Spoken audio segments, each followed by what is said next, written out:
for 3, 2. Good morning, everyone, and thank you for coming today. You got to be kidding me.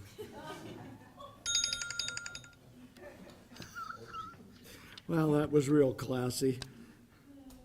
This meeting today, or this press conference, is mainly because I wanted to, number one, share with you that we are the same city that we were last week. And that city is a city that respects everyone, that welcomes everyone, that accords the basic human rights to everyone. And we are not a city that wants to discriminate. We are not a city who wishes to bring any hurt upon anyone. So it's important because Coeur d'Alene has experienced that before. We're not going back to the days of the Aryan nations. We are past that, and we will do everything we can to make sure that we continue to stay past those kinds of problems. If you were around in those days, or if you recall, with the help of a lot of citizens in this community and the Southern Poverty Law Center and other groups, we were able to completely rid ourselves of that group and the kind of awful culture that they were trying to present to our community. We are a culture of love, of kindness, and we will continue to be. Now, this morning, if you're expecting a lot of breaking news, I'm sorry, you won't get that. What you will get is an opportunity to visit with me and with Chief White regarding the situation as to where we are right now. And with that, I'd like to turn it over to the Chief.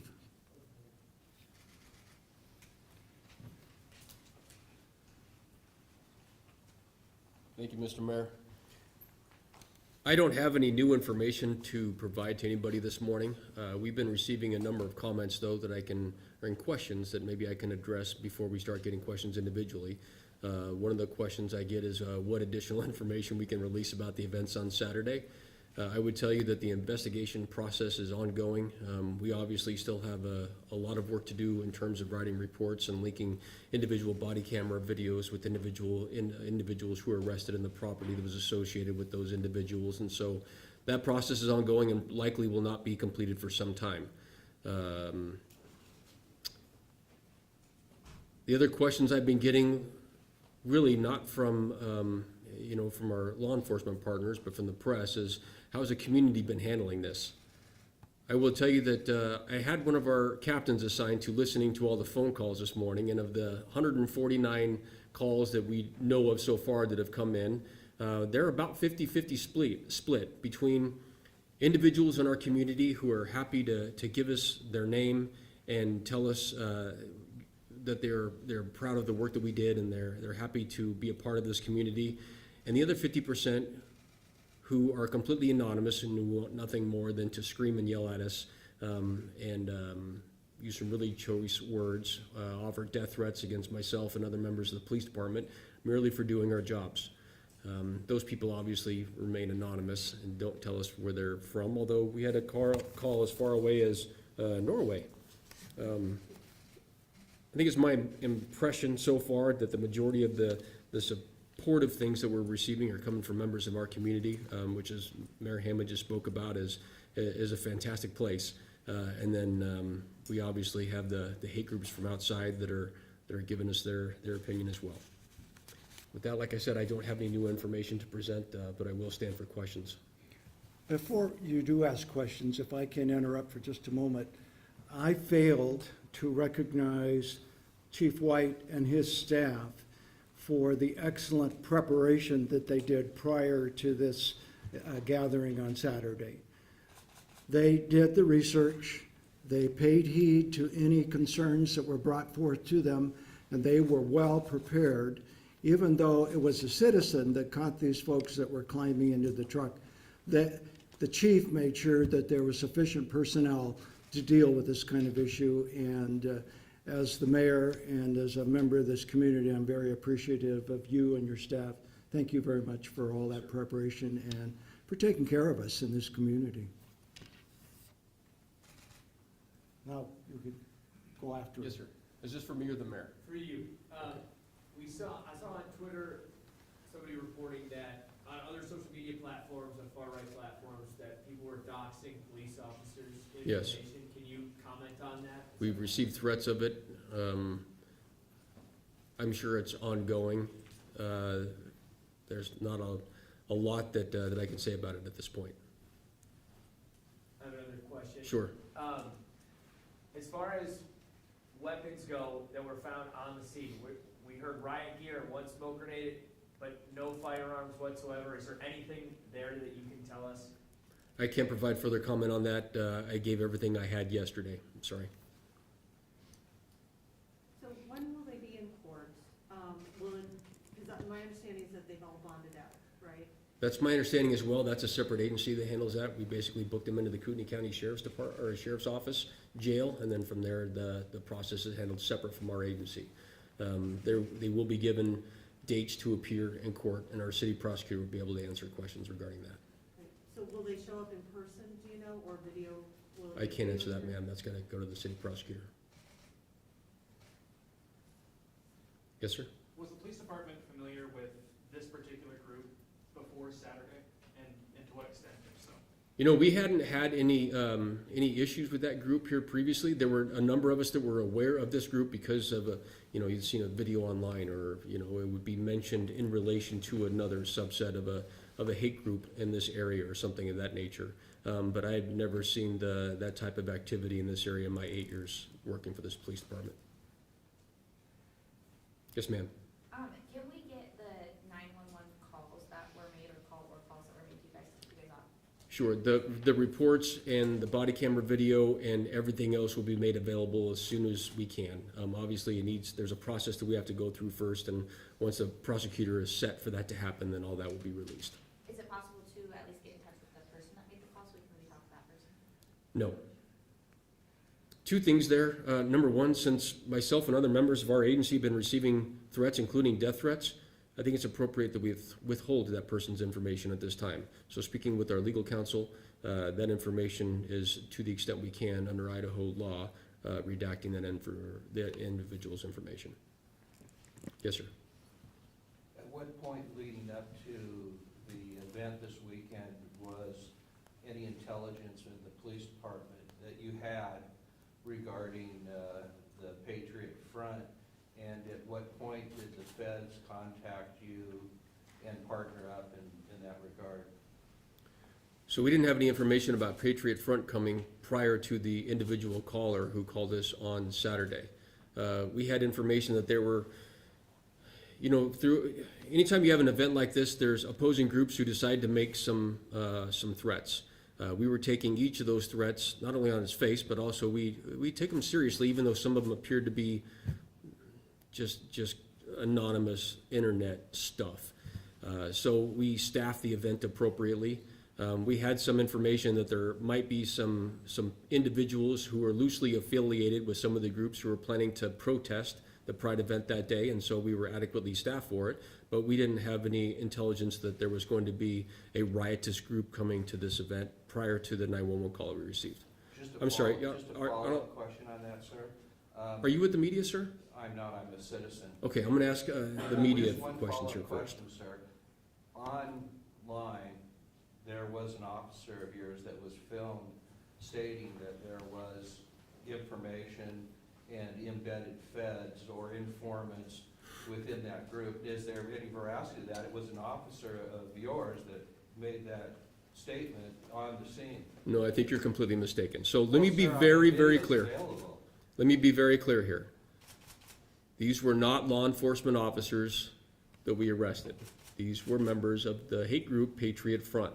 These were not Antifa in disguise, nor were they FBI members in disguise. That wasn't my If- question, sir. My question was regarding the video that's showing online of one of your officers making the statement, contrary to what you're saying, that you were aware that there was embeds and so on and so forth. I'm not making an assertion one way or the other. I'm just simply suggesting that when you come to a press conference and you're making a statement one way, and this video isn't something that was been ginned up in some conspiracy manner. It's actually someone who videoed an officer of yours on the scene. Okay, so two things. Number one, I have not seen the video and the comments that you're speaking about because I have not heard that comment made in any of the videos that I've watched regarding that incident. I was on scene at the stop the entire time. My body cam video will be available once it's appropriate, once everything's being released. You're not going to hear that comment coming from me or any of my command staff, so I'm not sure where that comment came from. Well, And secondly, hang on, since this is a press conference, I'm going to ask you to be quiet and I'm going to answer questions from the press at this point. Yes, ma'am. So as a misdemeanor, conspiracy to riot, what are the possible penalties for that? And is your department working on other charges other than conspiracy to riot? The charges should be the penalties should be outlined in Idaho code. I don't know what those are off the top of my head without going back and referring to the code and reading them, but we can certainly give that question to our city prosecutor's office for him to answer for you.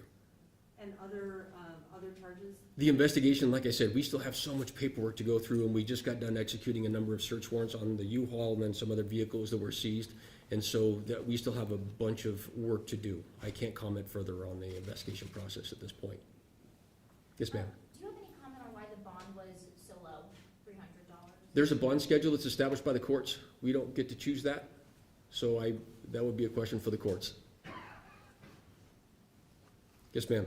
Was there any correlation between the group that you guys, found in the van versus some of the people that were out at the event with weapons? I can't speak to that. I don't have any information one way or the other. Yes, ma'am? Just to clarify, did you mention that other vehicles were seized in addition to the U-Haul? There were. Yes, ma'am. Can you tell us how many? No, ma'am. Can you identify which press you're with when you ask your question, please? Yes, sir. Alex Peebles, KHQ, Spokane. Is the FBI involved in the investigation in any way at this point? The FBI, we had an FBI member in our command post that day, just because we think it's important to bring all our agency partners. We had just the one person from the FBI. We had some members from the Coeur d'Alene Fire Department, of course. We had some liaison work that was going back between us and the Parks Department and the Streets Department for issues that might arise. They weren't in the command post all day, but we were certainly in contact with them. We had members from the Kootenai County Sheriff's Department and the Idaho State Police all in the command post. Yes, ma'am. Can you talk about any lessons that came from this arrest? Any lessons that you learned? I would tell you that the biggest lesson I think that we have for not only members of our community, but law enforcement in general and our public as a whole, is that one concerned citizen can prevent something horrible from happening. This one concerned citizen, rather than pulling out their phone and videotaping this for their 15 minutes on YouTube or Snapchatting it or something like that, took the time to call 911 and report some suspicious activity. And as a result, we likely stopped a riot from happening downtown. Yes, ma'am. Karen with NBC Network News. On Saturday, I believe it was, you mentioned operational paperwork, plans, military operation, police operation. The New York Times has detailed that some of those plans saying that a column forming on the outside of the park proceeding inward until barriers to approach are met, and once an appropriate amount of confrontational dynamic has been established, then the column will disengage and head to Sherman.